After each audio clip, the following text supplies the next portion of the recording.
dia mbola amin'ny fifaliana trano no ahafahana miaraka amintsika ao anatin'izao fampahirezana foy izao izay anadiadintsika fanahy famarinana mba hoe tsika mizaha toetra ny tenantsika vavakisika misotranao Jehovandriamanitra ray ny fotoana foy izay nomenao indray ahafahanay mamantatra ny marina toetra takinao hanananay ny mizaha toetra ny fanahy dia tario lalana mandrakariva ao amin'ny marina izahay ampafantaro anay izay tokony ataonay mba tsy tonga anay ho tafalatsaka ao anatin'ny fitaka mandrakariva dia izany fanahinao masina izany hitondra fahazavahany eo amin'ny olonao ka tsy hiteraka tahotra na orooro dia hiteraka fanetretena fanavozana hiteraka fifaliana sy fanantenana dia ny anary Jehovah fameno mpanomponao amin'ny anaranao Jesosy amen. Faly miarabantsika amin'ny anaran'i Jesosy manonona fahasoavana sy ny fitanan'ny tompo ho amintsika mandrakariva. Raha vao miresaka fizahany toetra ny fanahy dia somary sarotra satria ao anatin'izay fizahany toetra ny fanahy izay dia mila fanetretena tanteraka fileferana eo ambanin'ny tanàmahirin'Andriamanitra ary mila mihitsy manaiky manapodika lasitra fototra nananana tsy tompoteny fantatra hoe manano marina fa mandiny tena tanteraka satria fiainana mandrakizay ange no resany tsy azonao manatsy rambony ary zany indrindra no mantonga tenin'Andriamanitra hoentiny eo amintsika hoe tsy arakarak'izay tenen'ny olona hoe miaraka amin'Andriamanitra ange mory fa miaraka amin'Andriamanitra dia araka ny tenin'i Jesosy hoe taka mitrandraka arenana fenina ary zany mitrandraka arenana fenina zany tana manontany an'ireny mpitrandraka volamena mpitady vatosoa rentsika fa tsy zavatra tsopotsoponina fotsiny eny amin'ny arabe zany fa tena mety atahorana raha misitrandrahana izay vatosoa zay mety tena mangady lalina tany ary ny atahorana mety iotsany tany manaraka hatramin'ny aina tsy mora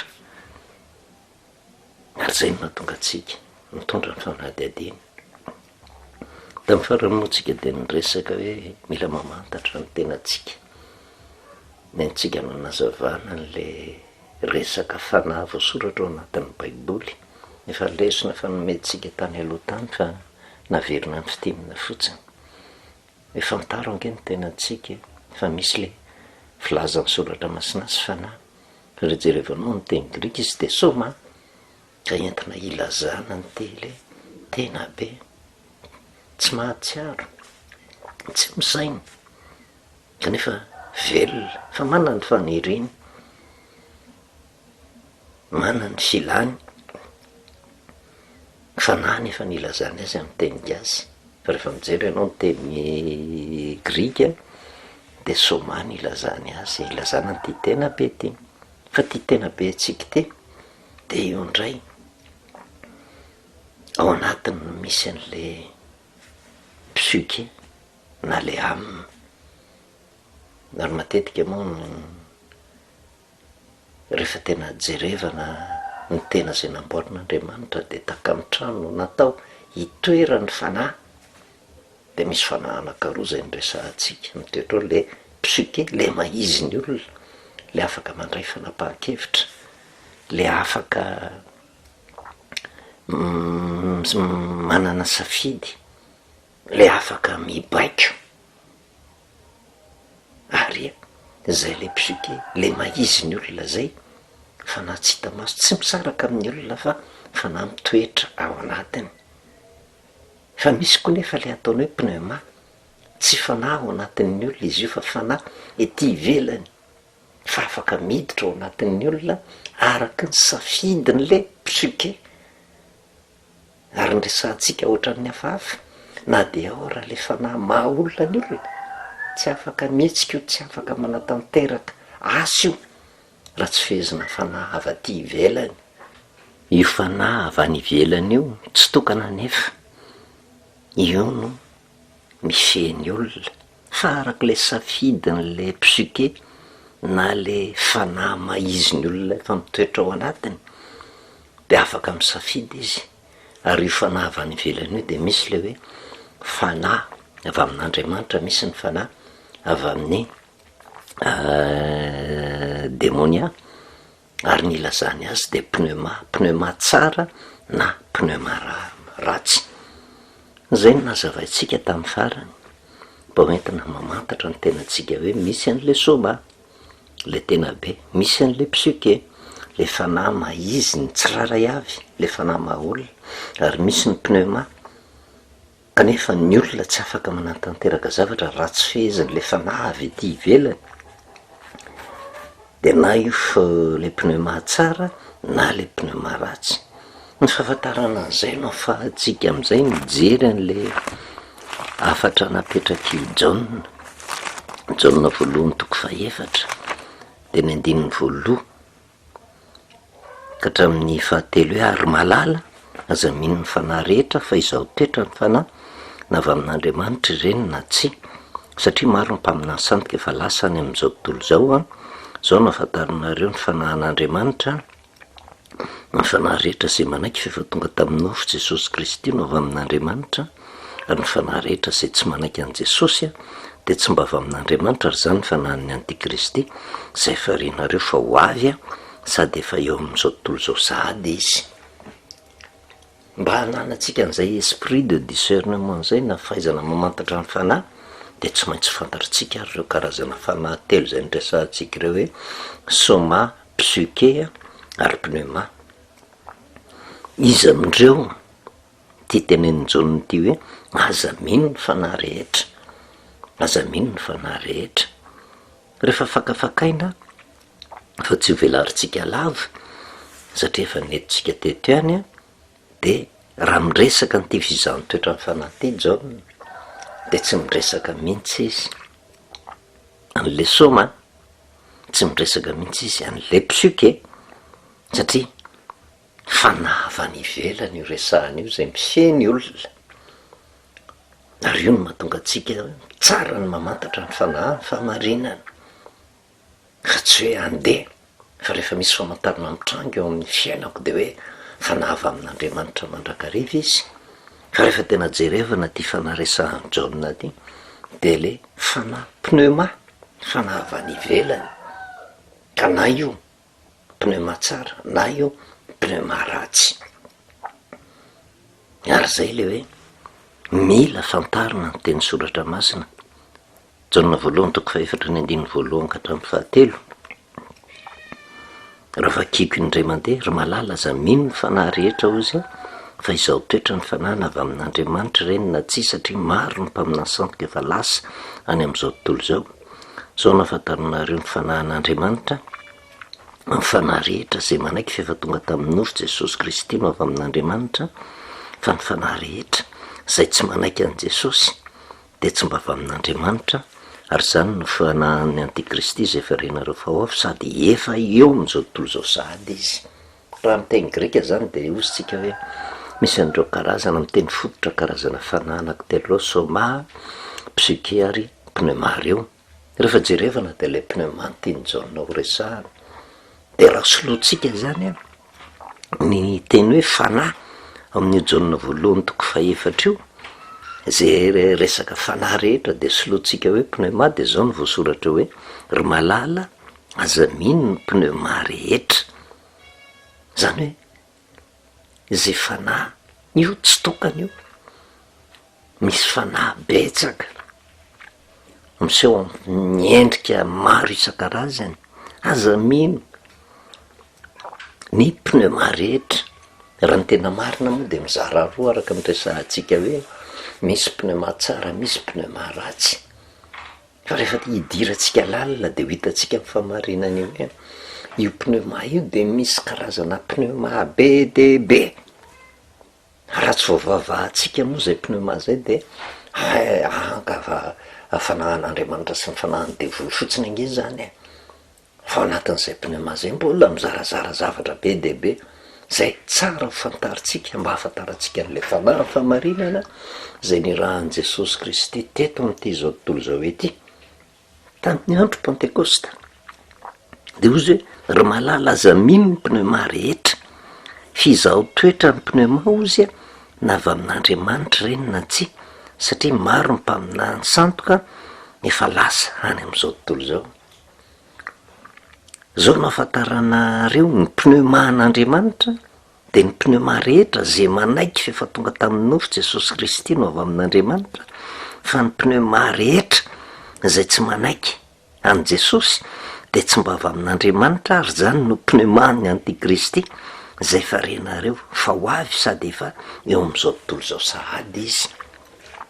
rehefa jerevantsika zay teny zay de ohatran'ny misy zavatra sarotsarotra raisiny zao no afantaranareo zy ny pneuma an'andriamanitra zay le anankiray tokana io pneuma an'andriamanitra io zany ny fanahany antikristy na pneuma ny antikristy tokana kanefa manaitra de ty ny fanahy rehetra ozy ny pneuma rehetra zay manaiky zany hoe ny fanahy rehetra zany hoe misy be de be indray zany io fanahy rehetra manaiky fefa tonga tamin'ny nofo jesosy kristy tsy maintsy vavahaitsika fa na le pneuma an'andriamanitra na ty pneuma rehetrarehetra ty de misy antony avokoa tsy maintsy fantariny zany rehetrarehetra zany ny pneuma rehetra zay manaiky fefa tonga tamin'ny nofo jesosy kristy no avy amin'andriamanitra ozy ary ny pneuma rehetra zay tsy manaiky an' jesosy mbola be de be koa io pneuma tsy mety manaiky an' jesosy io ary zay le fitombohan'ny fampianarana omen'andriamanitra atsika mba hananatsika n'le fanomezam-panosoavana mizaha toetra ny fanahy nomeny jesosy kristy ange io e raha miverina ihany tsika marina fefa lasa ny andro pentekosta tamin'ny vanim-potoana zay nirotsahan'ny fanahy tamin'ny apôstôly fa tsarovana mandrakariva isa taona araky ny baikon'i Jehovah hoe misy andro firavoravona telo lehibe voalohany indrindra de ny paska ny faharoa de ny pentekosta ary ny fahatelo de le fitoerana amin'ny trano fizakazona ny andro fanavotana zay le fampitovavahana telo lehibe takin'i Jehovah zay manana fifandraisany ety de ety ary fantaritsika tsara ny paska araky ny baiboly de ny fahafatesan'ny zanak'ondry na fahafatesan'i Jesosy tamin'ny fahaefatra amby folo amin'ny volana nisanina manisa 10 andro miala avy eo amin'ny fahaefatra amby folo amin'ny volana nisanina fa tsy mamoriporona paska hafa ny pentekosta zay le famarinana ny ainga taty amin'ny paska 10 andro taorianana io mirotsaka amin'ny andro pentekosta de arak'izay soritan'andriamanitra azy kanefa de hitatsika fa matetika de misy paska samihafa de misy pentekosta samihafa ka raha vo samihafa ny paska de samihafa ny pentekosta de mipetraka eo am'izay le fanahy anankiroa samihafa zay tiana fantaritsika eo anatrehan'izany rehetrarehetra zany no hoentsika mandiny tena satria fizahany toetra ny fanahy tsy maintsy miainga avany mahatonga atsika ny hoe manadiady tsara ny famarina ny soratra masina mba tsy tonga atsika ho tafalatsaka ao anatin'ny fitaka raha iverenatsika ny teny zay niresahan' Jesosy tany amin'ny Luka 4:20 nanokatra ny saina mampanahy ny mpianatra izy ireo izy ka ny tantara taminy teny milaza azy eo amin'ny soratra masina de nasisiny hatramin'ny lalan'ny Mosesy ny mpaminany ny salama ary izy ny 5:20 taminy zany voasoratra fa Kristy io zay atra hitsangana amin'ny maty amin'ny andro fahatelo ary mba hotoriana amin'ny anarany fibebahana sy ny famelan-keloka amin'ny firenena rehetra ozy manomboka eto Jerosalema ianareo vahavolombelona izany ozy ary indro izao mampitondra ny teny fikasan'ny raiko aminareo fa nitoery eto tanàna mandra-panafiana anareo amin'ny hery avy amin'ny avo misy antony manokana zany rehetrarehetra zany satria Jesosy mbola hita maso na de efa nitsangana tamin'ny maty areo tamin'io zao vanim-potoana io ary tsy ho takatry ny mpianatra mihitsy zany hoe fanahy irahana zany tsy ho fantany mihitsy satria mbola miantehitra foana amin'ny zavatra hita maso azo tsapahitana mbola miaraka amin'ny foana Jesosy ka na ho azavain'i Jesosy areo tsy azony ary zay no natonga an' Jesosy hiteny any amin'izao notoko fa enina amby folo hoe mahatsara anareo ny fialako izy fa raha tsy ala de tsy ho avy aty aminareo ny mpananatra zay ny fanahy masony fa raha andeha de irahako aty aminareo izy fa raha tonga izy ampiaiky izao tontolo izao ny fahotana ny fahamarinana ary ny fitsarana ny fahotana satria tsy mino ahy izy any ny fahamarinana satria makany amin'ndray a ka tsy mahita itsony ianareo ny fitsarana satria ny andrena an'izao tontolo izao de efa voatsara fa tamin'io vanim-potoana io mbola tsy ho tsapan'ny mpianatra mihitsy ange zany e fa ho avy ny vanim-potoana hiakatra any an-danitra Jesosy ary amin'izay vanim-potoana zay sokatra ny maso ny reto irotsaka ny fanahy ary io fanahy io araka ny tenin'i Jesosy hoe ampafantatra anareo zay rehetra no lazaiko taminareo zay rehetra no lazaiko taminareo ire amin'ny Jaona toko faefatra amby folo hoe izy no ampianatra anareo ny andiny fahenina amby roapolo fa ny mpananatra de ny fanahy masina zay irahany ray amin'ny anarako izy no ampianatra anareo ny zavatra rehetra sy ampatsiaro anareo ny zavatra rehetra zay no lazaiko taminareo hoe tena andraso eto a mandra-panafiana hero anareo fa rehefa tonga io a de tsy maintsy hotoriana amin'ny firenena rehetra ho zay lazain'i Jesosy Kristy ny fibebahana sy ny famelan-keloka ary io no natonga an' Jesosy nanindry mafy mihitsy hoe raha tonga le fanahy famarinana inona ny zavatra hitranga ampafantatra an'izao tontolo izao ny fahotana ary rehefa tena hitatsika taty amin'ny asan'ny apôstôly toko faharoa rehefa tonga tamin'ny andro pentekosta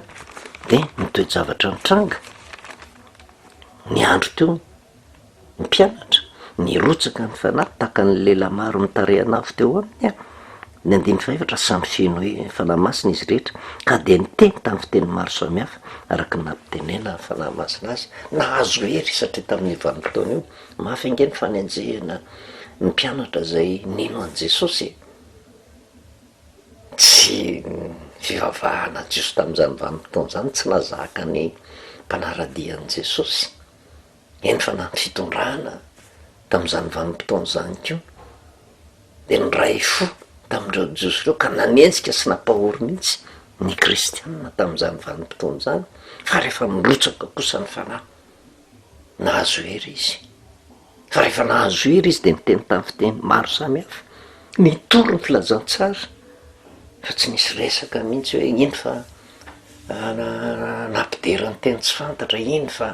na ny fahagagana nampilatsaka hafa avy any an-danitra fa tonga de fitoriteny ary nandre ny afatra zay nitoriany avokoa ny olona rehetra ary ny votoatin'ny afatra zay nentiny de antso mpibebahana raha raisitsika aty amin'ny asan'ny apôstôly toko fa roa amby telopolo zany Jesosy zany ozy de efa natsangan'Andriamanitra ary vavolombelona zany zahay rehetra ary efa nasandratry ny tanakavanan'Andriamanitra izy a ary nandray tamin'n'iray ny fanahy masina zay nokasainy de efa nampilatsaka izao hitanareo sy renareo izao izy fa tsy Davida no niakatra tany-danitra fa izy Jehova nilaza tamin'ny tompoko hoe mipetraha eo an-tanàko nambara-panaoko ny fahavalonao fitoeran-tompo aoko fantatry ny taranak'Israely rehetra marimarina fa iny Jesosy nombonareo tamin'ny hazo fijaliana iny de efa nataon'Andriamanitra ho tompo sy Kristy mampafantatra ny olona ny zavatra tsy mety ataony nombonareo tamin'ny hazo fijaliana Jesosy ary io le teneniny hoe rehefa tonga ny fanahy masina de izy no anambara amin'izao tontolo izao ny fahotana inona le fahotana vokatry ny tsy finoana n'le Andriamanitra tonga nofo de mizahan'ny olona ny fantsihana teo amin'ny hazo fijaliana vonoana Jesosy zay le tsy finoana kanefa zay famonoana azy zay de nanatanteraka foana le afatra tany amin'ny Exodosy toko faharoa amby folo tamin'ny fahaefatra amby folo ny volana Nisanina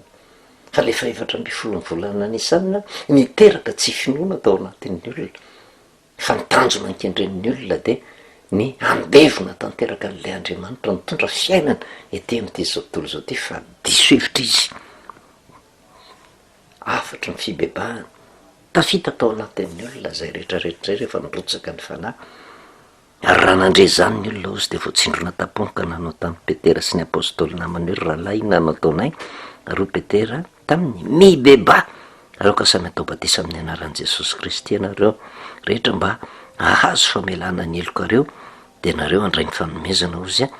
de ny fanahy masina fa ny teny fikasana de ho anareo sy ny zanakareo alohan'izay rehetra lavitra na iza antsony Jehova Andriamanitra anatinazy jereo evankely afatra vokatry ny afatra ny fanahy masina voatsindrona ampoly olona na atsapa hoe inona raha ny tokony ataonay de ny tenina alokan'ny petera mibeba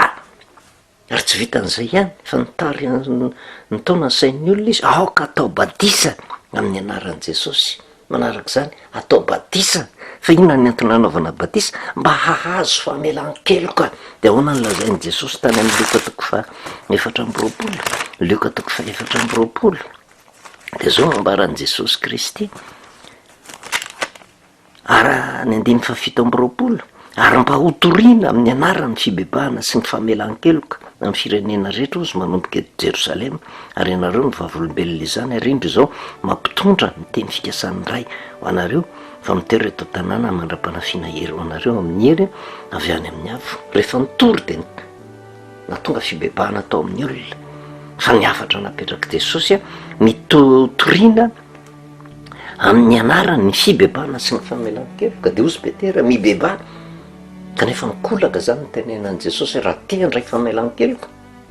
atao batisa amin'ny anaran'i Jesosy ary zay le fahateraham-baovao zay ary anareo rehetra ozy andray ny fanomezana de ny fanahy masina am'izay vanim-potoan'izay sokatra ny masom-panahin'ny olona fantany ny fanahy fahamarinana de manadiady tsy moramora zay fanahy fahamarinana zay tsika mba tonga atsika anana an'izay le hoe esprit de discernement fahaizana mamantatra fanahy samihafa fa tsy mora araky ny eritreretin'ny olona zay fanahy mirotsaka zay fa raha tsy mandinika soratra masina ianao tsy afaka mihitsy ianao ilaza hoe atao amiko ny fanahy masin'Andriamanitra fa mila fantarina hoe iza Andriamanitra iza Jesosy iza ny fanahy raha tsy voavalinao eo diso Andriamanitra ianao diso Jesosy ianao diso fanahy ianao de feheziny fanahy tsy izy voninahitra n'Andriamanitra rirany vavakisika misaotranao Jehova Andriamanitra ray no miteninao ndray zay tonga taminay teny zay mampianatra anay hanana ny fanomezam-pahasoavana tsara indrindra de ny fahaizana mamantatra ny fanahy mba tsy tonga anay ho tafalatsaka ao anatin'ny fitaka misaotranao satria tsy takatra ny fisainanay ny alali ny teninao raha tsy fanahinao hoe ny miasa de mety esa hiasa ny olonao tsiraray avy tompo mba hatonga azy afaka ny fanahy tsy izy fa tena andray ny fanahy fahamarinana ny fanahy fahambebahana fanahy famelan-keloka de misaotra reo amin'ny anaran'i Jesosy amen novelomantsika amin'ny anaran'i Jesosy manoana fahasoavana sy ny fitanan'ny tompo ho amintsika mandraka rehetra